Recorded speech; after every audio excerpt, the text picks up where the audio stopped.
5 motivos para assistir a Narcos. 1. A dupla Wagner Moura e José Padilha. Não poderíamos começar de forma diferente, afinal essa dupla caiu nas graças do público e da crítica desde o grande sucesso internacional Tropa de Elite. Em Narcos, José Padilha é responsável pela produção executiva, enquanto Wagner Moura encarna a figura central da trama, Pablo Escobar. A preparação de Wagner Moura para o papel foi complexa, uma vez que convidar um ator brasileiro para fazer o papel de uma das personalidades mais famosas da Colômbia foi uma decisão um tanto quanto arriscada. Mas, no final das contas, a escolha pareceu muito bem acertada. Um detalhe que merece destaque é o fato de que Wagner sequer falava espanhol antes de ser escalado para estrelar a série. O ator conta que 5 meses antes de começar as gravações foi até a Colômbia fazer um curso intensivo e aprender direto da fonte.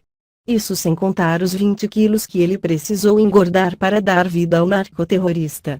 2. Histórias reais baseada em eventos reais. A trama aborda de uma maneira didática diversos conflitos políticos, policiais, civis, internacionais, terroristas extremamente violentos que envolvem o tráfico de drogas.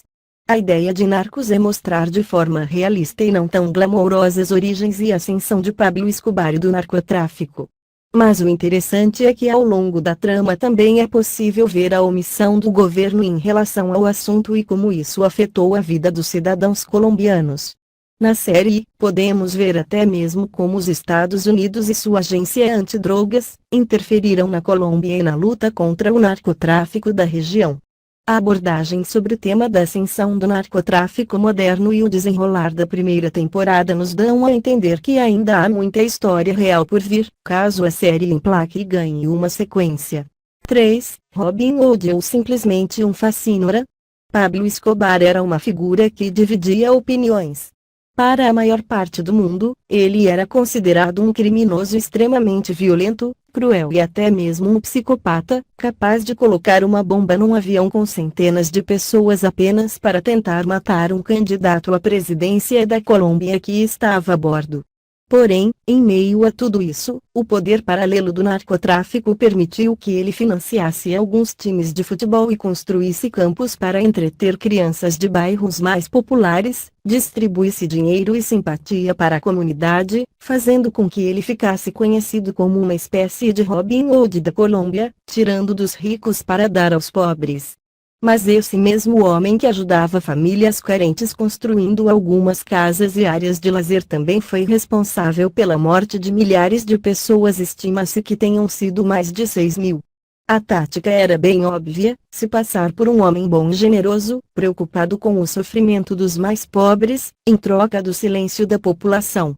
Quando questionado pelo britânico The Guardian sobre a forma como turvou as linhas entre heróis e vilões, agentes da agência antidrogas norte-americana e traficantes de drogas em Narcos, Padilha respondeu: os maus e os bons têm algo em comum, eles são seres humanos.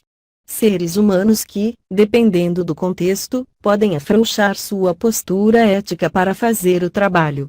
Isto é o que acontece na vida real. E é exatamente isso o que podemos ver, uma humanização de Escobar, mas sem diminuir sua culpa e atrocidade. Podemos vê-lo por completo. 4. Muitos talentos brasileiros. Nem só de Zé Padilha e Wagner Moura é feita a participação brasileira em Narcos. A lista conta ainda com o ator André Matos, que atuou como o polêmico apresentador de TV, político de Tropa de Elite 2, interpretando Jorge Ochoa, contrabandista e um dos fundadores do cartel de Medellín. Atrás das câmeras, Fernando Coimbra, do excelente longa nacional O Lobo Atrás da Porta, é responsável pela direção de 2 episódios de Narcos, mais especificamente o 7º e o 8º, onde a coisa pega fogo e o brasileiro mostra que, mais uma vez, não está para brincadeira. A direção de fotografia fica por conta do carioca Lula Carvalho, que também participou dos nacionais A Festa da Menina Morta, Tropa de Elite, e dos internacionais Robocop e Tartarugas Ninja.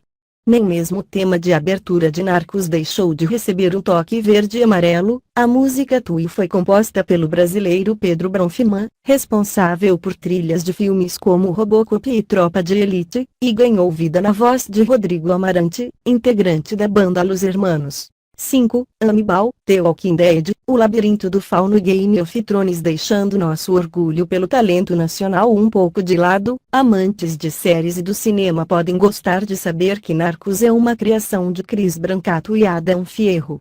O primeiro ficou famoso pela série Arquivo X, mas também foi roteirista da série de televisão Hannibal, enquanto Fierro se consagrou como roteirista de séries sangrentas como Dexter.